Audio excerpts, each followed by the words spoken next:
तीर्थंकर शासन प्रति श्रवण भगवान महावीर स्वामी को वंदन नमस्कार करने के पश्चात अनंत उपकारी पंच महाव्रतधारी साधु साध्वी भगवंतों के चरणों में वंदन नमस्कार करने के पश्चात देवानुप्रिय श्रावक श्राविकाओं परे यानी चारों बाजू से शमन यानी विषय कषाय को उपशमाने के लिए राग द्वेष कर्म से तप्त आत्मा को ज्ञान दर्शन चरित्र तप त्याग से शीतलीभूत करने के दिन आज हमारे परम कल्याणकारी मंगलकारी दिन प्राप्त हो गए हैं। इस दिनों में हमें क्या करना है? लौकिक भावों से ऊपर उठना है, लोकोत्तर भावों में अपने आप को स्थापित करना है, मोह निद्रा में सोया हुए आत्म को जगाना है, त्रिकालिक ज्ञान दर्शन चरित्र की आराधना करनी है, आत्मा का अवलोकन करके कंसिल हुए दुर्गुणों को बाहर निकाल के फेंकना है, साधना का एक सरवैया निकाल करके सिद्धि के सोपान को प्राप्त करना है, आत्म कमानी करके कर्मों की होली करके धर्मों की रंगोली बनाने के दिन आ गए हैं। देवानुप्रिय आत्म विशुद्धि करके अगर हम इस दिनों में आराधक नहीं हो पाएंगे तो पर में से स्व में नहीं जा पाएंगे। खामेनी सभ्य जीवा मृत्यु में सम भूयेसु को सार्थक करने के इस दिनों में हमें कर्म बढ़ाना तो नहीं है। चातुर्मास का हृदय है पर्व, पर्व का हृदय है पर्यूषण, पर्यूषण का हृदय है संवत्सरी और संवत्सरी का हृदय है क्षमापना। सम्मायन सूत्र 70 में पज्जो वसेई पज्जो सवेई यानी संवत्सरी परमात्मा ने मात्र एक दिन की बताई है, परंतु आचार्य भगवंतों ने हम पर अनंती कृपा कर करके प्रथम 7 दिन क्षेत्र विशुद्धि और अंतिम दिन आत्म विशुद्धि करने के लिए 8 दिन की व्यवस्था बनाई है। 7 दिन जिनवाणी रूप वर्षा से हृदय रूप धरती को कोमल करके 8वें दिन कोमल बने हुई हृदय रूपी धरती में क्षमा रूप बीज का वावेतर करना है, क्षमा रूप बीज को बोना है। 7 दिन हमारी आत्मा को जिनवाणी रूप वॉशिंग मशीन में धो करके 8वें दिन क्षमा रूप अलंकारों से अलंकृत करना है। व्यवहार जगत में सामान्य रूप से प्रजा राजा के दरबार में जाती है, नौकर सेठ की हवेली, भक्त भगवान के मंदिर में जाता है, परंतु आज तो उससे विपरीत दिखाई रहा है। आज तो राजा प्रजा के घर, सेठ नौकर के घर, भगवान भक्त का घर आ रहा है। समझ में आया क्या कर रहा हूं? राजा के राजा ऐसे पर्वाधिराज पर्यूषण आज हमारे आंगन पे आ चुके हैं। कंचनपुर नगर है, जिनपाल राजा है, राजा के भंडार के अंदर अखूट ज्ञान अखूट धन है, जितना दे उससे अनेक गुना तो भंडार में आ जाए। ऐसे राजा के यहाँ राजकुमार का जन्म होता है। खुशहाली में 8 दिन का महोत्सव मनाना तय होता है। नगर में घोषणा की जाती है, कल के दिन राज भंडार में जो भी आएंगे, जितनी सोना मोहरे जमा कराएंगे, उनको कल रात को डबल करके वापस दी जाएंगी। अब हम क्या करेंगे? घर में, कबाड़ में, तिजोरी में जो कुछ भी है, छोटे मोटे खानों में, जहाँ जहाँ पर भी जो भी सोना मोहरे हैं, सारी इकट्ठी करके राजा के भंडार में दिन में जमा करा देंगे। दिन बीतते तो कहाँ वार लगेगी। रुमझुम करती रात आई। रात को 2 लाख सोना मोहर मिल गई। दिन में कितनी दी थी? 1 लाख। और रात को कितनी मिली? 2 लाख। अब रात को नींद आएगी? अब क्या करेंगे? महोत्सव कितने दिन का है? 8 दिन का। तो अब दूसरे दिन की राह देखनी है कि नहीं? दूसरे दिन आए। दूसरे दिन कितनी सोना मोहर देना है? अभी 1 लाख सोना मोहर घर में रख करके क्या मात्र 1 लाख सोना मोहर जमा कराएंगे? नहीं नहीं, प्रयत्न यूं करेंगे कि और कहीं से भी दूसरी हमें मिल जाए, ताकि उसको जितनी हम ज्यादा दे पाएंगे रात को उसकी डबल मिलेगी। लोन लेने के लिए सेठ के पास भी चले जाएंगे। सेठ कहेंगे तो बता देंगे 8 दिन छुट्टी पर हूँ, अभी तो मैं उघराणी पे हूँ। अब विचार क्या आएगा? क्या आएगा कि बस ये महोत्सव तो 8 ही दिन का है, बाद में तो मैं सब कुछ सेठ का काम कर दूंगा। अब समझो, अब जो सोना मोहर को सुबह 1 लाख दी थी, उसे रात को 2 लाख बने। इन सोना मोहर को डबल डबल करते जाओ तो 8वें दिन कितनी सोना मोहर हो जाएगी? 128 लाख सोना मोहर हो जाएगी। बस इस तरह से भगवान समझा रहे हैं, पर्युषण पर्व भी मात्र 8 दिनों का है। यह 8 अमूल्य दिनों को हमें शासन में जमा कराना है। तो धर्मराजा हमें डबल करके नहीं, अनेक गुना करके देंगे। ऐसी श्रद्धा आज हमें करनी है। आओ लाभ ले लेवे, अब प्रमाद न करे, खड्डा न करे, जिनवाणी सुने, बाकी अन्य सर्व कार्यों के अंदर, प्रमाद के कार्यों के अंदर अपने आप को स्टॉप करें। ऐसे 8 दिन अब वापस कब आएंगे? अब ऐसा हो कि दिन भर में खाली मात्र 10 ही मिनट पानी आने वाला हो, तो हम क्या करेंगे? घर के अंदर जितने भी ड्रम, बकेट, टोप, सारे के सारे फटाफट सारे के सारे नल खोल करके पानी भर लेंगे। अरे बड़े बड़े तो क्या, छोटा सा एक टोप भी हम लेकर के भर लेंगे। क्यों? क्योंकि भविष्य में मुश्किल ही ना हो। बस उसी तरह से यह जिनवाणी प्रसारण तो मात्र 15 मिनट या 30 मिनट होगी, पर यह जिनवाणी में से जो सार हमें मिलना है वो ले करके हमें पूरे 24 घंटे तक इसका पावर भरना है। सुबाहु कुमार ने क्या किया? मानव के 8 भव जमा करा दिया। देवलोक के 7 भव की प्राप्ति हुई। दिन यानी मनुष्य भव, रात यानी देवलोक के भव। दिन में मनुष्य के भव प्राप्त कर लिए और रात में देवलोक के भव प्राप्त कर लिए। दिन में मनुष्य के भव प्राप्त करके चारित्र अंगीकार कर लिया, शासन प्रभावना कर दी, और बदले में क्या मिला? रात में देवलोक के भव प्राप्त हो गए, आराधक बन गए और मुक्ति भी प्राप्त कर ली। बस उसी तरह से आज से हम शासन में ज्ञान दर्शन चारित्र रूप सोना मोहर जमा कराने का शुरू करेंगे।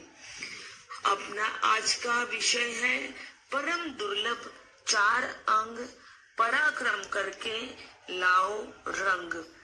देवानुप्रियो, इस अवसर पीढ़ी काल में चरम तीर्थंकर प्रभु महावीर स्वामी 72 वर्ष का आयुष्य, अंतिम चातुर्मास, अंतिम देशना में भगवंत ने विपाक सूत्र के 110 अध्ययन तथा उत्तरायण सूत्र के 26 अध्ययन फरमाए। इस 24 के शेष 23 तीर्थंकरों ने अंतिम देशना नहीं दी है। पर जब पुत्र लंबी मुसाफरी पे जाता हो और उस समय माता उसे भाता बांध के देती है ताकि रास्ते में प्रवास के दरमियान पुत्र को मुश्किल ही ना हो, उसी तरह से परमात्मा महावीर ने अनंत करुणा करने के लिए मोक्ष में जाते से पहले संथारा करके खाने का छोड़ दिया, पीने का छोड़ दिया, सोने का छोड़ दिया, पर बोलने का नहीं छोड़ा। जिनवाणी रूप भाता 146 अध्ययनों का डिब्बा हमारे हाथों में रख करके गए। क्यों? क्योंकि वो जानते थे कि 5वें आरे के जीवों के मन थोड़े नरम होएंगे, शरीर थोड़ा तकलादी होएगा, और अगर वैराग्य कच्चा हो तो भाता क्या चाहिए? पक्का चाहिए। पुण्य तकलादी है, आज पाप पोलादी है। पुण्य खत्म होते वार नहीं लगे। क्यों? क्योंकि वो जानते थे कि 5वें आरे के जीवों के मन थोड़े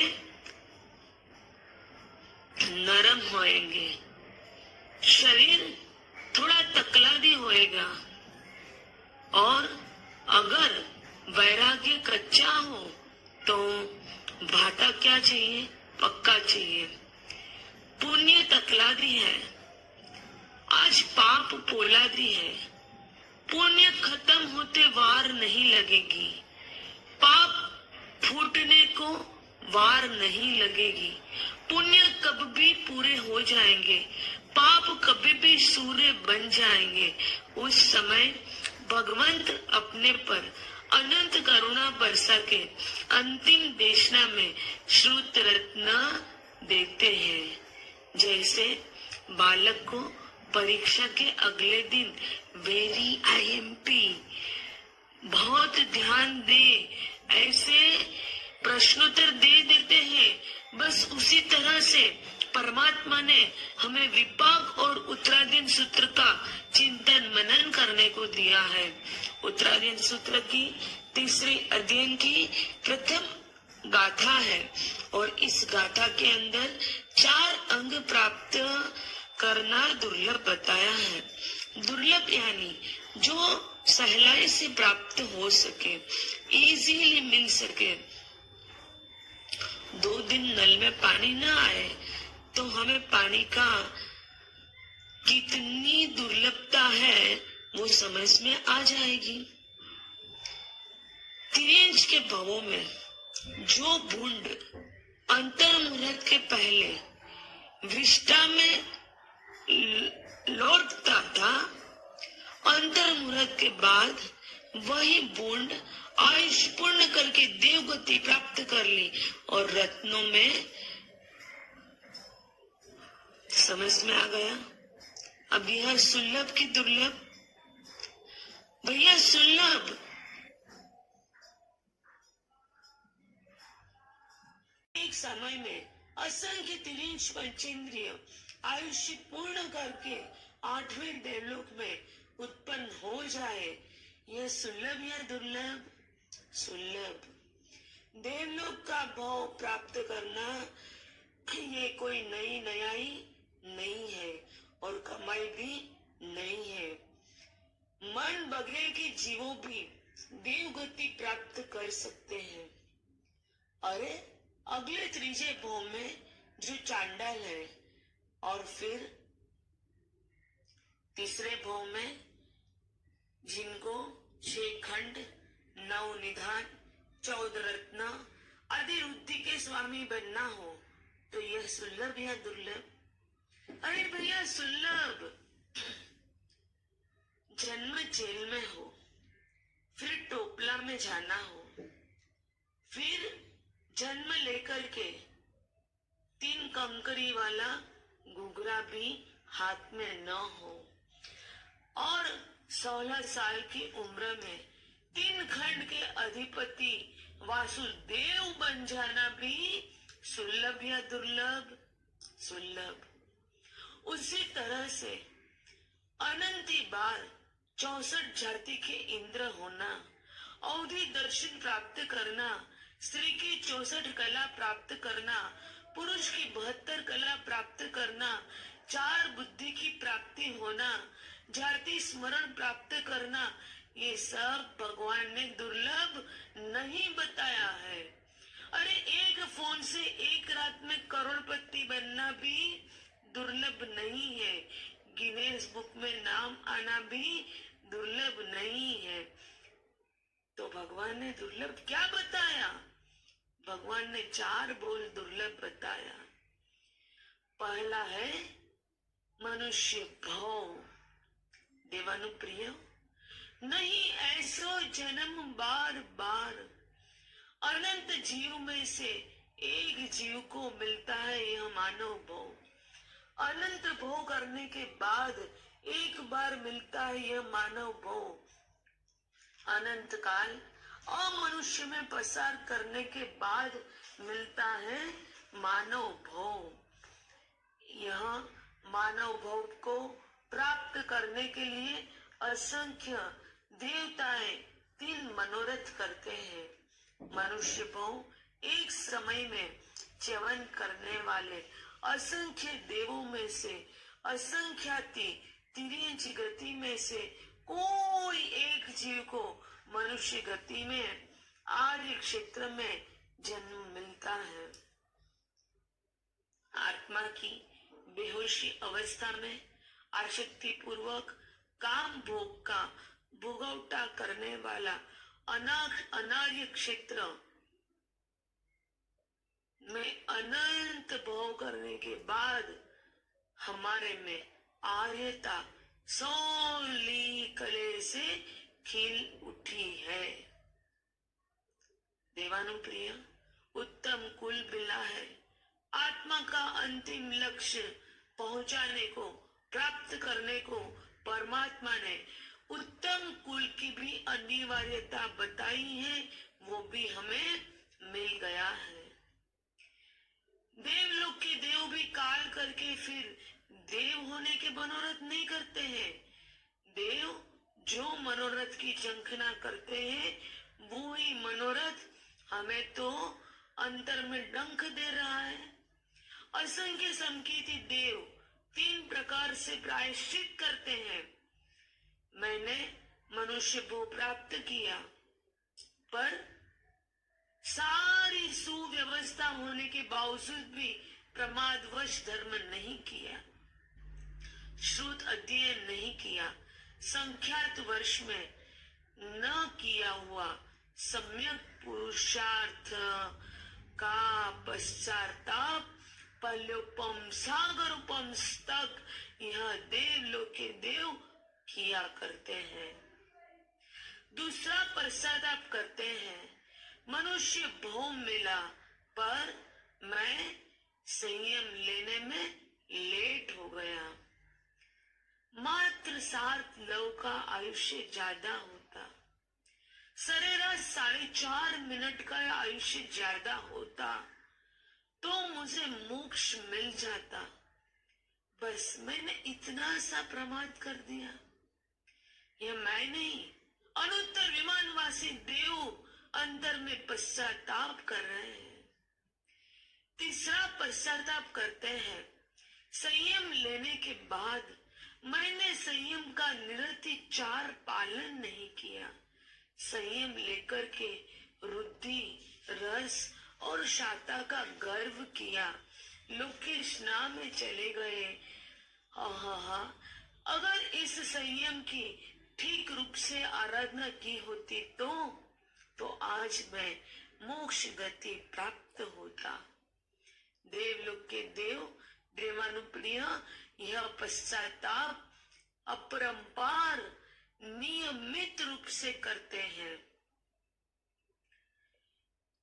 और सोचते हैं कि अब मुझे कब मनुष्य भाव मिले, कब मैं संयम लूं, कब मैं आराधना करूं और कब मैं मोक्ष में जाऊं। देवानुप्रिय, लोक के सर्व धान्यों को इकट्ठा करके एक पायली सरसों के दाने को उसमें मिक्स किया जाए और फिर अगर कोई बोले कि इसमें से एक पायली सरसों के दाने को अलग कर दो, कितना दुर्लभ। उसी तरह से अनंत अनंत जीवों की राशि में से मनुष्य भोग प्राप्त करना अति अति दुर्लभ है। देवानुप्रियो, नहीं ऐसो जन्म बार बार। मनुष्य भोग की प्राप्ति कब होती है? असंख्य नरकी के भोग करने के पश्चात एक नरक के भोग के सामने असंख्य देवलोक के भोग, एक देवलोक के भोग के सामने अनंत तिर्यंच के भोग जाने के बाद बहु पुण्य केरा पुंज थी शुभ देह मानव नुमड़ो। बस इसके ऊपर सोचो। अब मात्र ज्ञान का विषय न बना करके श्रद्धा का विषय बनाओ। इस मनुष्य भाव अति अति दुर्लभ है, नहीं ऐसो जन्म बार बार। अमावस्या की रात हो, बिजली चमक रही हो, 100 साल की डोसी हो, आंखों में दिखाई न रहा हो और उन शिवा को कहा जाए कि सुई में धागा परो दे, सुलभ या दुर्लभ? देवानुप्रिय, कदाच ये सुलभ हो सकता है, पर मनुष्य भोग मिलना अति अति दुर्लभ है। आज हम पूरा दिन हरने में, फरने में, खाने में, पीने में, सोने में गंवा देते हैं। समझ में नहीं आता है कि मनुष्य भोग कितना दुर्लभ है।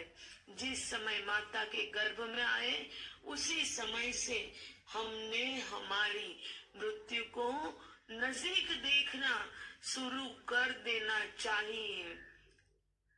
सोच भी आती है कभी, दुर्गति में अनंत अनंत दुख सहन करके आए हैं, पर आज हम भोग सुख के भिखारी बन गए हैं। अनएजुकेटेड आदमी तो भीख मांगे, पर हम समझने वाले भी आज सुखों की, सांसारिक पौद्गलिक सुखों की भीख मांग रहे हैं। सुबह होते ही कर्म राजा हमारे जेब में 14-40 रत्न दे देते हैं, पर हमारी जेब में क्या है? एक छोटा सा छिद्र है। अब ये छिद्र के अंदर से हर मिनट पे एक एक रत्न गिर जा रहा है। छिद्र छोटा है, जेब बड़ी है, धीरे धीरे हल्की हो रही है, पर मालूम नहीं पड़ रहा है। जब पूरा किस्सा खाली हो जाता है तब मालूम पड़ता है। ऐसे कितने दिन गए, कितने वर्ष गए, समझ में आता भी नहीं है। मनुष्य भोग की एक मिनट भी बिगाड़ना यानी देवलोक के असंख्य भोग की कमाई को, असंख्य भोग की कमाई को धूड़ धानी करना, तिर्यंच के अनंत भोग में की हुई अकाम निर्जरा को व्यर्थ करना। मनुष्य का भोग यानी तेजी का भोग, कमाई का भोग। हम क्या करते हैं? कमाई करके सो जाते हैं, फिर जिंदगी भर पछताने का बारी नहीं आए। बस हमें भी आज यही करना है। जिस महीने के अंदर अचार बनाना हो, मसाला भरना हो, 12 मास का अनाज भरना हो, करियाना भरना हो, तो हमारी बहनें क्या करती हैं? सारे कार्य निपटा लेती हैं ताकि पूरा साल पछताना नहीं पड़े। बंधुओं, आने वाले दिन को पहले देख लो, आने वाले भव को आज देख लो। अगर सोए हुए हो तो जाग जाओ, क्योंकि आज रात सोएंगे, कल उठेंगे कि नहीं पता नहीं है। जो जगे हुए हैं वो सोएंगे कि नहीं पता नहीं है। फिर भी हम कितनी शांति से बैठे हैं। आज कमाई कर ले, आज सेटल हो जाए, बाद में धर्म करेंगे। भैया, शरीर का बीमा निकाला है क्या? ठीक है, आत्मा का बीमा कब निकाला? अनादिकाल से अपना इन्वेस्टमेंट प्रायः संसार में ही हो रहा है और वो अंत में वेस्ट है। ये संसार क्या है? सोमिल ने जब सुकुमार के माथे पे अंगारा रख दिया, क्या संसार। प्राण प्रिय पत्नी सूर्यकांता ने पति के बेले के पारने में जहर दे दिया, क्या संसार। पुत्र कोनिक ने पिता सैनिक को पिंजर में पूर दिया, क्या संसार। अस्थिरता है भरा हुआ इस संसार। इसलिए प्राप्त मनुष्य भोग को देवानुप्रिय सार्थक कर लो, सार्थक कर लो, नहीं ऐसो जन्म बार बार। 18 पाप यह जैन समाज की पूंजी है। इस पूंजी को समझो, दिन भर में चिंतन करो, मनन करो कि आज मैंने इस 18 पाप में से कितने पाप किए हैं। आज मेरे इस पापों को अब मैं क्या कर दूं? शांत कर दूं। कषायों को उपशांत, पापों को उपशांत करने के लिए मन को शांत बनाना पड़ेगा। आज जो कोरोना की महामारी चली है, तो उस कोरोना की महामारी में भी मन को बहुत शांत करके अगर इसका उपचार किया जाएगा तो जरूर से आपको न दवाई लेनी पड़ेगी और न डॉक्टर के पास जाना पड़ेगा, न रुपया देना पड़ेगा। नेचुरोपैथी के कई डॉक्टर्स इसकी अच्छी तरह से उपाय बता रहे हैं। जिस दिन हमें कोरोना हो गया है, ऐसे कोई लक्षण दिखाई देवे, बुखार आ जाए, गले में से टेस्ट चली जाए, सर्दी बुखार हो जाए, गर्म पानी में नींबू डाल करके 1.5 लीटर पानी और 2 नींबू का रस अगर डाल दिया जाए, 3 घंटा पूरा घर बंद करके, गरम कपड़े पहन करके, एक गरम कंबल ओढ़ करके अगर सोया जाए और धीरे धीरे से वो पानी 1-1.5 घंटे में पी करके खत्म किया जाए, तो इस महामारी को हम धीरे धीरे भी खत्म कर सकते हैं बिना डॉक्टर की दवाई। और उसके बाद दिन भर में कुछ भी खाए पिए बिना 2-4 ऐसी चीजें हैं, नारियल का पानी, मौसम्बी का जूस या सूप, ऐसे कोई भी चीजों का प्रयोग किया जाए तो हम इस कोरोना महामारी के सामने अच्छी तरह से लड़ सकते हैं। इसके लिए हमारे पास नेचुरोपैथी के डॉक्टर अवेलेबल हैं और इस नेचुरोपैथी के डॉक्टर संगीता बहन अच्छी तरह से आज सबको प्रयास करके अच्छे कर रहे हैं। किसी को भी अगर इसके अंदर जानकारी चाहिए तो आप संगीता बहन को फोन करके उनके पास से मार्गदर्शन ले सकते हो। आप सबको नम्र निवेदन है कि इनका उपचार करने से आप 100% बच जाओगे कोई भी प्रकार की दवाई खाने से। 7715982829 यह इनका नंबर है। फिर से बोलती हूँ 7715982829। देवानुप्रिया, इस कोरोना को हमें हटाना है, मजबूत कर से मन को कि इस भारत वर्ष के अंदर से पूरे यह रोग को हमें नाबूद करना है। क्योंकि इस भारतवर्ष की भूमि आर्य क्षेत्र की भूमि है। इस आर्य क्षेत्र इसलिए है क्योंकि 21,000 साल तक इस आर्य भूमि में संत महात्माओं का पदार्पण रहेगा, संत महात्माओं का विचरण रहेगा। परम परमात्मा महावीर ने इस पूंजी हमें दे रखी है और इस पूंजी को हमें 21,000 साल तक संभालना है। इस पूंजी को अगर हमें नाबूद नहीं करना है तो हम सब श्रावक श्राविकाओं को भी जागरूक होकर के कोरोना को नाबूद करना पड़ेगा। और कोरोना को नाबूद करने के लिए अगर निश्चय मन करेंगे तो 100% इस भारतवर्ष में से हम कोरोना को नाबूद कर सकेंगे।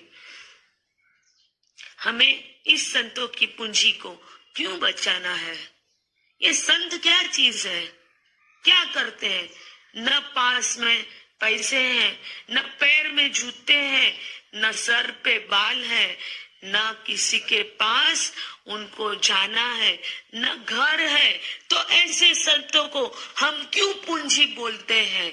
इन संत भगवंतों हमारी पूंजी इसलिए है देवानुप्रिया कि इसके पास ना जूते हैं, ना पैसे हैं, ना घर है, पर उनके पास जो पवित्र निर्मल आत्मा है और पवित्र निर्मल आत्मा की जो ऊर्जा है, उसका जो वाइब्रेशन है, उसमें से हमें जो प्राप्त होता है, इनके मात्र दर्शन करने से भी परमात्मा फरमा रहे हैं अनंत अनंत काल के अनंत कर्मों को हम भूखा कर करके आत्म शांति, समाधि और सुख को प्राप्त कर सकते हैं। शांति के लिए जो दुनिया की दौड़ लगी है, उस दौड़ यहाँ संतों के चरण में खत्म हो जाती है। जब सिकंदर भी भारत घूमने को आया था, तब उसके गुरु ने बताया था कि सिकंदर तू भारत वर्ष में जाता है, भारत वर्ष की अनमोल पूंजी, अनमोल मूल्य है भारत वर्ष के संत महात्मा। तू एक बार उसको मिल करके आना, अगर तू मिले बिना आया तो तेरा भारत का फेरा व्यर्थ है। जागरूक हो जाओ बंधुओं, देवानुप्रियो, अपनी आत्मा को जागृत करो कि हमें सोशल डिस्टेंस करना है, फेस मास्क लगाना है, मुंहपत्ती का प्रयोग करते रहना है। कहीं पर भी गए तो अपने आप को संभाल के जिएंगे तो हम इस संतों की पूंजी को जरूर से बचा पाएंगे। संत भगवंतों की दर्शन करने से हमें सबसे पहले ये क्वेश्चन आ जाता है कि ये जूते क्यों नहीं पहनते हैं? क्योंकि इस कोरोना के काल में भी, अरे वाह, क्योंकि ये जूते नहीं पहनते हैं क्योंकि उनके मन में एक भाव है कि मेरे पैर के नीचे से एक भी जीव मर न जाए। पैर के अंदर परमात्मा ने नेचुरल जतना बना दी है। समझ में आया क्या? अपने पैर की रचना इस तरह से है कि पैर के नीचे कोई भी जंतु आ जाए तो तुरंत बीच में से नीचे से हट के निकल जाए। ऐसे थोड़े थोड़े जगह पे डिस्टेंस रख करके पौलान दे रखी है। तो इसकी वजह से अगर हम चप्पल पहनते हैं तो जीव मर जाते हैं, और अगर हम चप्पल नहीं पहनते हैं तो जीवों को बचा सकते हैं। तो छोटे छोटे जीवों की यातना करने के भाव से तीर्थंकर परमात्मा ने यह जो आज्ञा फरमाई है, अपने संत भगवंत उस आज्ञा का पालन कर रहे हैं। उन सारे संत भगवंतों को वंदन नमस्कार करने के पश्चात मैं आप सबको आज के पचखान देती हूँ। उपयोग सह पचखान कृष्ण दलाली करना है सबको, कि जो भी आपको मिले आज के दिन में, शाम को प्रतिक्रमण, रात्रि भोजन का त्याग और ब्रह्मचर्य का पालन करना, 8 दिन के लिए जितनी हो सके उतनी आराधना में मन लगा करके सामायिक साधना स्वाध्याय में मन को जोड़ना, उपयोग से पचखंड का पालन करना। 10 बंदे पड़िक में निंदे घर अपाणम वो